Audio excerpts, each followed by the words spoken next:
Hello everybody, my name is James, hope you're doing well and welcome back to another video.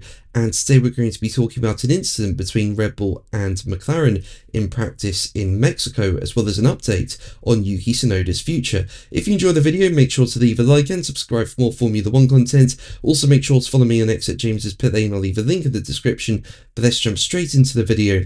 So I thought I'd start with this. As we know, there were a lot of rookies taking part in free practice 1 in Mexico. A total of 9 took part. Now, according to Formula 1 regulations, 2 rookie outings per car this season on race weekends are compulsory, and the reason that so many were out in Mexico is probably because Mexico is a well-known track. Teams have gathered a lot of data from Mexico, and on top of that, the track is pretty dusty in free practice 1, so it's not really a representative session, and on top of that, upgrades at this point in the season are more limited, with teams having focused their attention on 2026 now. Now, over at Mercedes, you had Fred Vesti in George Russell's car, but it looked like Russell got a bit bored during practice and decided to have a bit of fun during the session. Basically, he wore a disguise and snuck into a grandstand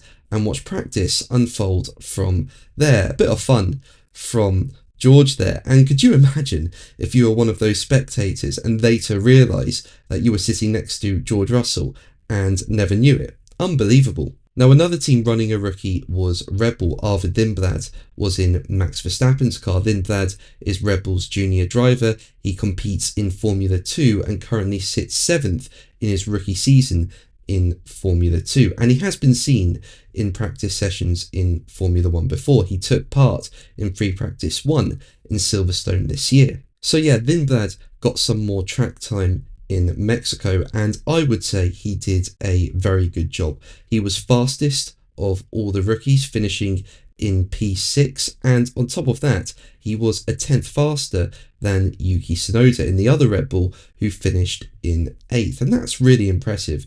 You know, Lindblad's running in free practice sessions has been very limited. He's not had much of a chance in a Formula 1 car, so in Mexico, to go 6th fastest ahead of Tsunoda, very impressive from Lindblad. And Red Bull Motorsport advisor Helmut Marko said he was impressed by Lindblad's performance. Speaking to Sky Italy, Marko said, "For Arvid, it was a very difficult situation. He was told, don't do anything wrong, don't crash the car, but he still delivered and was the fastest rookie, and I have to say, his technical feedback was also impressive, so we are very happy with him." Now, previously, Helmut Marko has suggested that a final decision on who will drive at Red Bull and who will drive at the Red Bull Junior team will be made following the Mexican Grand Prix, and it's been widely reported that Isaac Hadjar will be promoted into the main Red Bull team alongside Max Verstappen for 2026, and that Lindblad is likely to get promoted into the Red Bull Junior team. And when asked when a decision will be made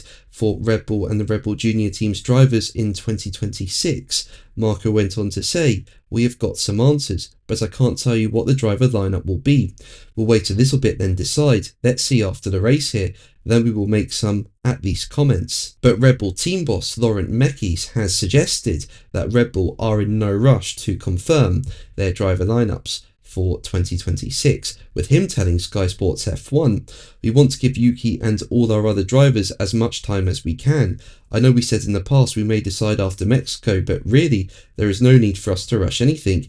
He did a very good race in Austin. We will take our time, and when we feel ready, we will do it. No need to rush." Now, sticking with practice, both McLaren and Red Bull were summoned to the stewards following free practice 1 in Mexico, following an incident between Lindblad and Pato O'Ward. Pato O'Ward was in Lando Norris's car at McLaren. Now, the incident was not shown on TV due to a GPS and technical issue at the circuit, but it looks like the incident happened at turn 9, where O'Ward was required to take to the runoff area to avoid contact. So yeah, there was an investigation, and both Lindblad and Red Bull have been warned following the impeding incident, with the stewards saying in their verdict, "During free practice 1, car 89, which was O'Ward, was on a fast lap and approached the slower car 36, which was Lindblad, from behind. Limvad was initially warned by his team that O'Ward was closing the gap, but was immediately thereafter informed that Limvad was backing off.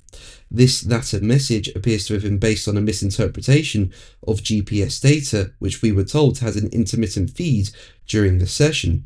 As a result, in turn 9, O'Ward caught up directly with Limvad, whose car was positioned slightly to the right of the racing line, but would have had better options to safely allow O'Ward pass. To avoid contact, O'Ward took to the runoff area, but was able to continue without damage. During the hearing, both drivers agreed that Limvad's team did not make full use of available information to give precise instructions, and that Limvad could have chosen a different line to facilitate an easier and safer pass for the faster car. O'Ward stated that he did not feel endangered at any time and remained in full control of his car. Notwithstanding, the actions of Limvad constituted an unnecessary impeding and were objectively potentially dangerous. As the incident occurred during free practice and had no sporting consequences, the stewards decided to issue a warning to the driver and the team. But that's going to be the video from me today. Thank you ever so much for watching. Make sure to like and subscribe for more videos, and until the next one, take care